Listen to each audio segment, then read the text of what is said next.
Ladies and gentlemen, what's going on? Welcome back to the Betting Talk. Today we have episode 23. We are taking a look at UFC Fight Night Gilbert Burns versus Michael Morales, which is taking place tomorrow, May the 17th, 2025, starting at 4 p.m. EST. We're going to be taking a look at the 4 best bets, followed by some locks, and then followed by one prop for each fight that I think is going to hit, followed by parlays at the end. So if you guys want to look for those parlays, skip on ahead to the end. If you're looking for those props, stay ahead to the middle. If you're looking for the best bets, let's get right into it. We're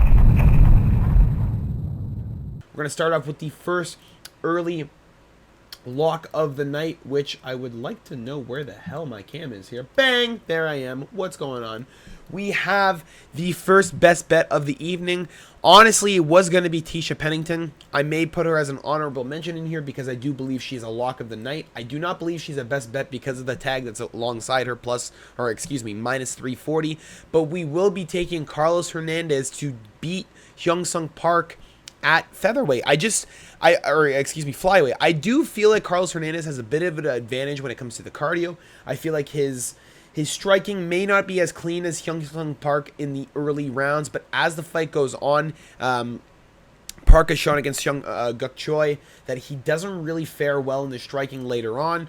He does tend to gas quite quickly. And Carlos Hernandez, when Park is looking for these takedowns or looking for the clinch situations, Hernandez is not going to give up those positions. He will fight to the end on those spots. And Hernandez does get clipped. He has been dropped in quite a number of his fights, I do believe. Tudum Barrel dropped him in the first round. Tatsuo Tara dropped him and knocked him out. Ray Tesura, I do not believe dropped him at all, but did control him for quite a bit of the fight. I thought Ray honestly lost that fight. It was pretty close in the second round. Completely gassed out in that third, but it is what it is. Hyung-Sung Park here, very devastating power.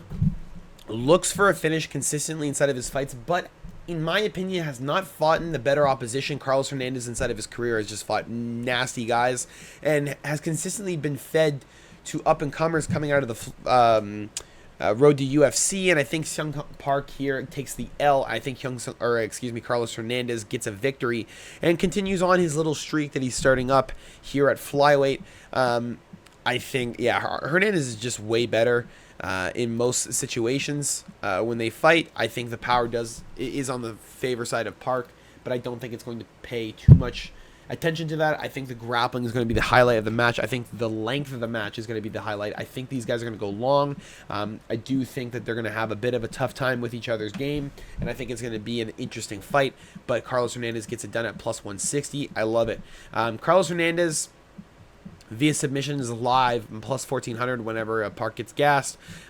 Inside distance, plus 155. I guess you could look at it, but Carlos Hernandez on the line is going to be your first best bet of the night. Now, the second best bet of the night seems pretty clear to me. Again, Denise Gomes seems like a pretty good lock, but minus 600 is a little bit too chalky for me.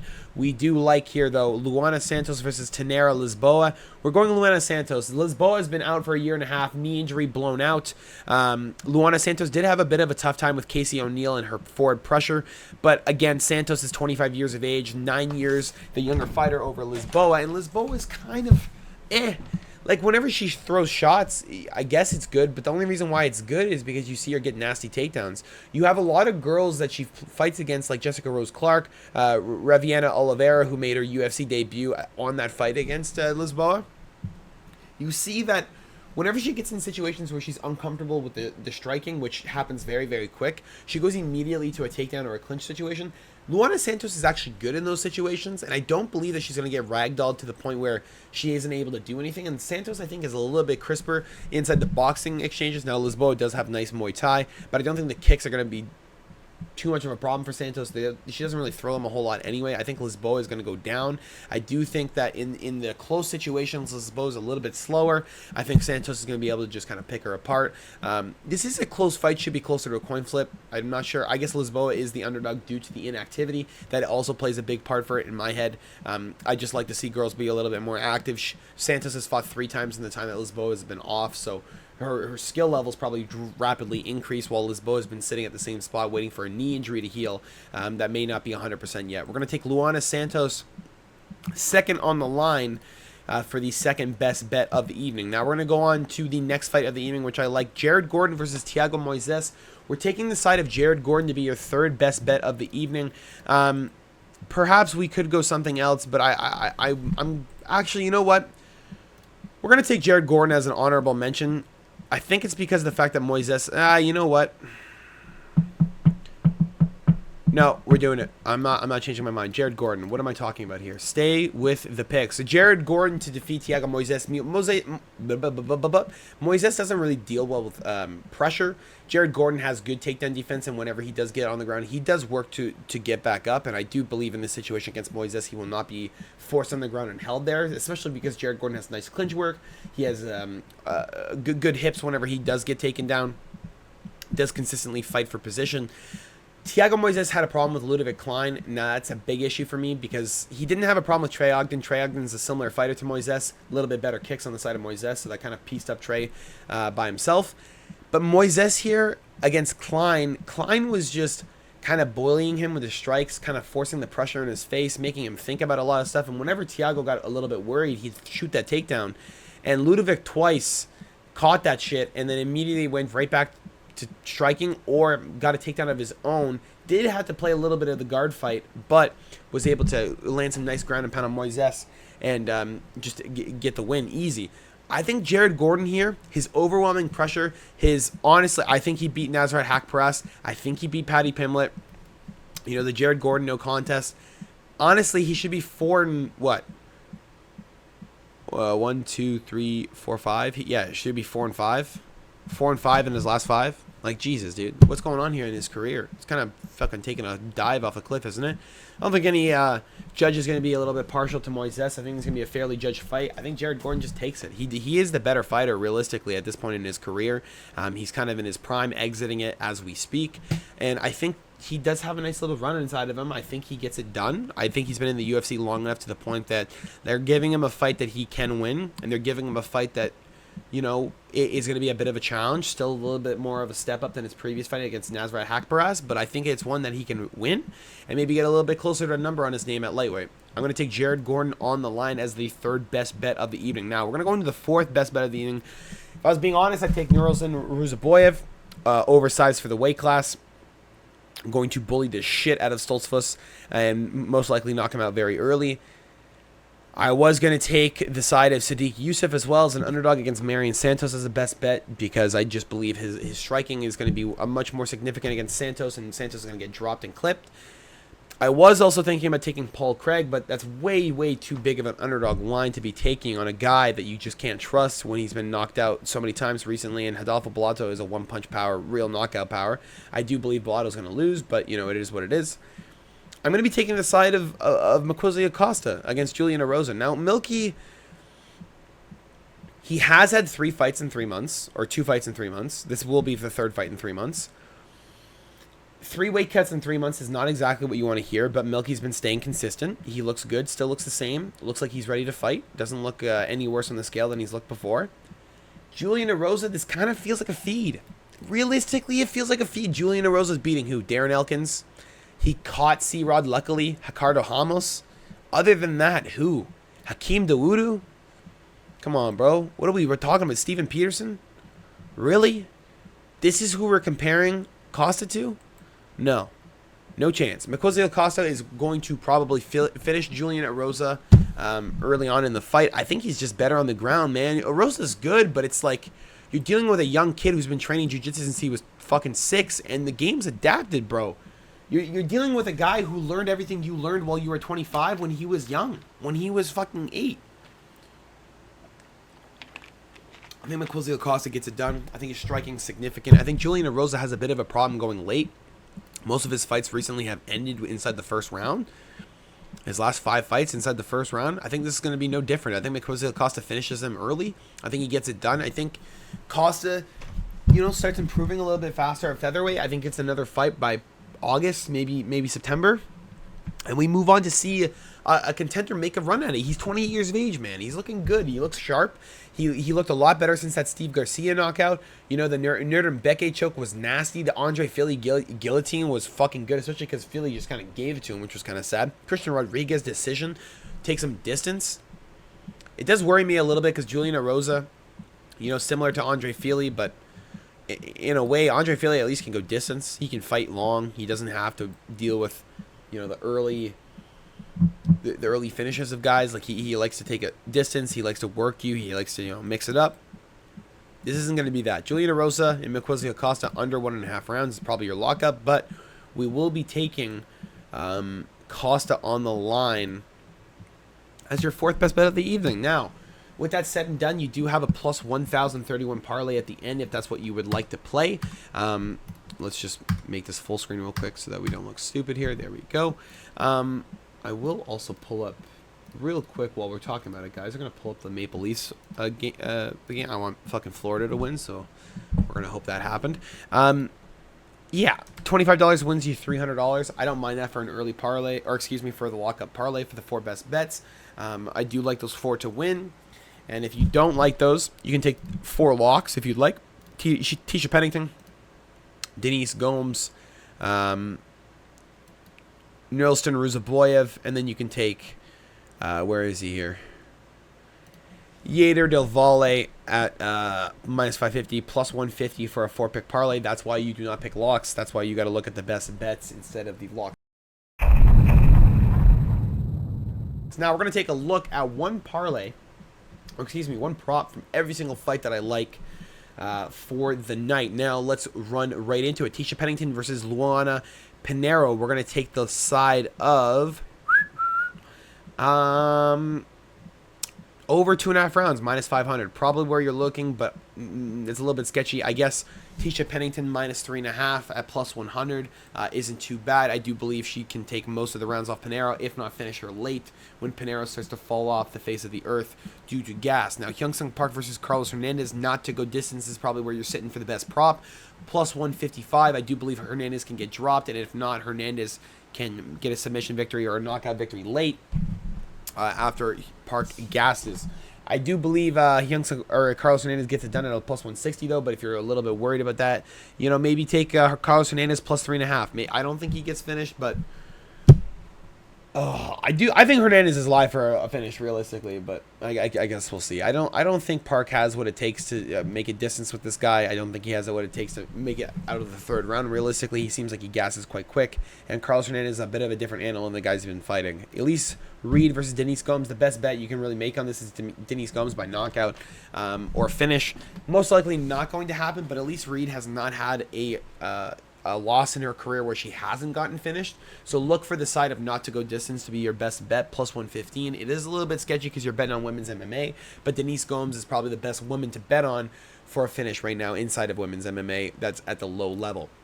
Now, next we have Luana Santos versus Tainara Lisboa. Let's refresh the page since apparently it can't fucking load up anymore. We're going to take the side of Luana Santos by decision.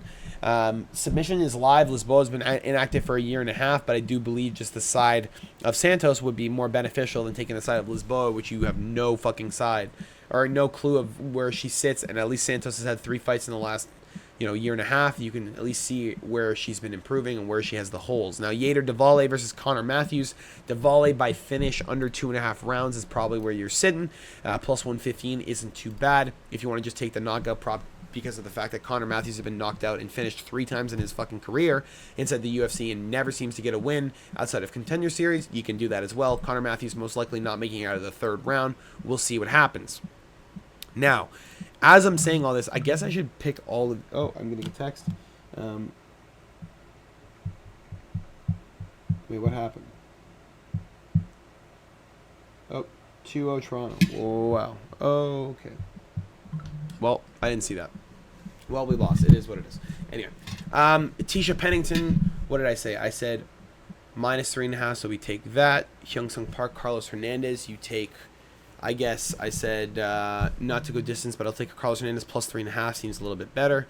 Elise Reed versus Denise Gomes.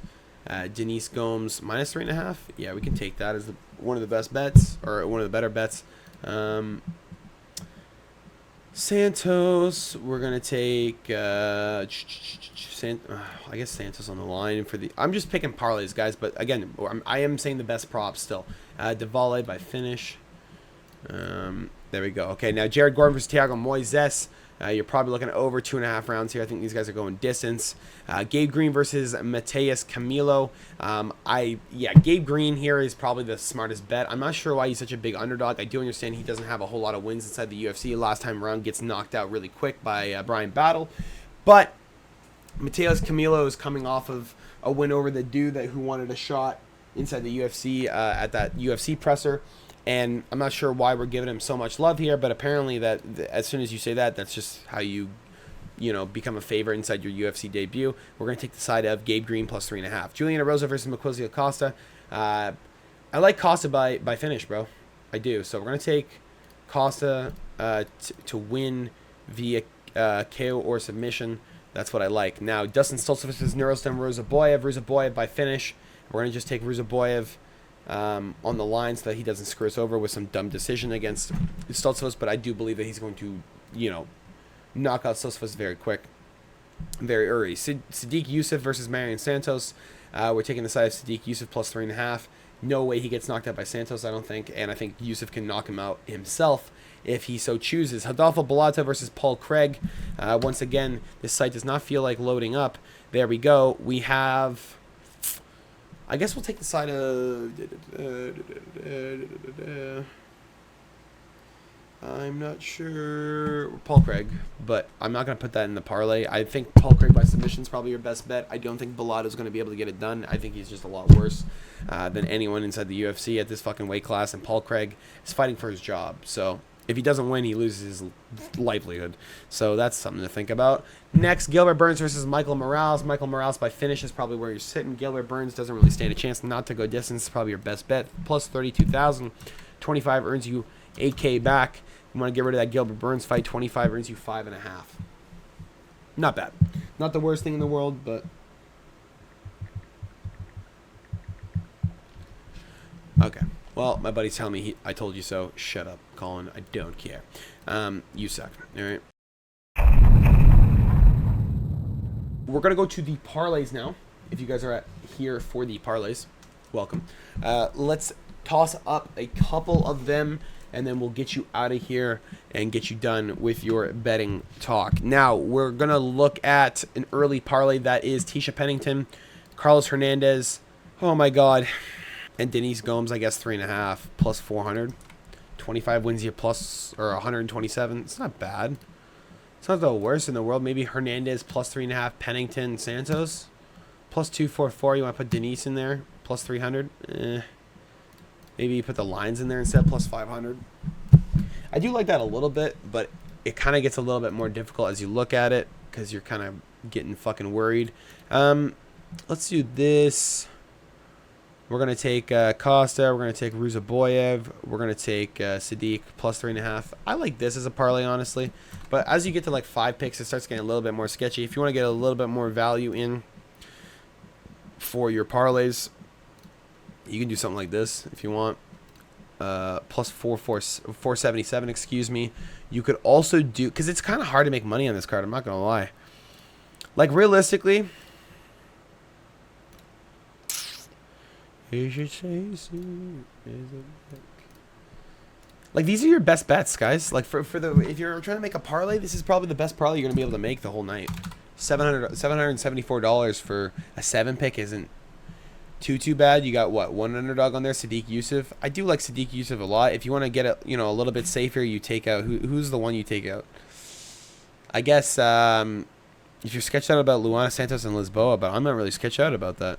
I don't think I'd take out anything here. I think it's a perfect parlay, honestly. Again, hard to pick it because it's so many legs. If you want to make it a little bit more interesting, you want to put some fucking heat on them bones, you do this. You go Diwali by knockout because Conor Matthews has been knocked out, is 3 times inside the UFC. You go Costa probably by knockout and finish Julian Erosa because he's been knocked out so many times. Or you go maybe just finish there. Yeah, maybe finish is better. And then you can just go Ruzaboyev by knockout, but, like, doesn't pay as much. What do we sit in there? Yeah, I guess you do Ruzaboyev. I don't know. This makes sense to me. The finishes parlay. Plus 1,300. 25 wins you 300. It's not bad. what is that, 367? That's okay. I like it. If you want to get a little bit freaky with it, you do like, I mean, you have to take the volley by knockout, essentially. You really do. If you want to do a cycle parlay, who do you take by submission? I guess you take Costa by submission. And then you go like, who wins by decision? Carlos Hernandez by decision? Shebang. Plus 7,500, 25 bucks wins you $2,000. Honestly, I might drop 15 bucks on that. 15 bucks wins you 1,100. Yeah, I could see it happening. If you guys want to take a late parlay, you're not sure what you like. Let's see here. Sadiq plus 3.5. Ruzaboyev. Fuck. Casa. Gabe Green plus 3.5. Yeah, boys. That's like the best you can get, though. There's not a whole lot you can get. 168 for a 4-pick, that's terrible. Again, probably the props are your best selections this week. If you're looking for those single props on each fight. Again, I just gave them. They're probably your best way to victory this week. I mean, it's kind of hard to bet parlays this week. Too many things are too chalky. There's not a whole lot of beautiful lines that you can be really excited about. It's not a whole lot of props that are paying something crazy. You know, maybe Connor Matthews to get knocked out inside rounds 2 or 3 would be paying a little bit better, which is plus, what is that? Plus 750 or plus 1,200. I mean, whatever. That's all I got for you guys this week, though. Again, it's a tough week. Be careful with your bets. Do not go overboard. Only bet what you can afford to lose. And hopefully I get to see you guys on the live. Make sure to drop a like and subscribe if you have not already. This has been the Betting Talk. Hopefully I get to see you guys tomorrow. I'll talk to you guys all later. Peace.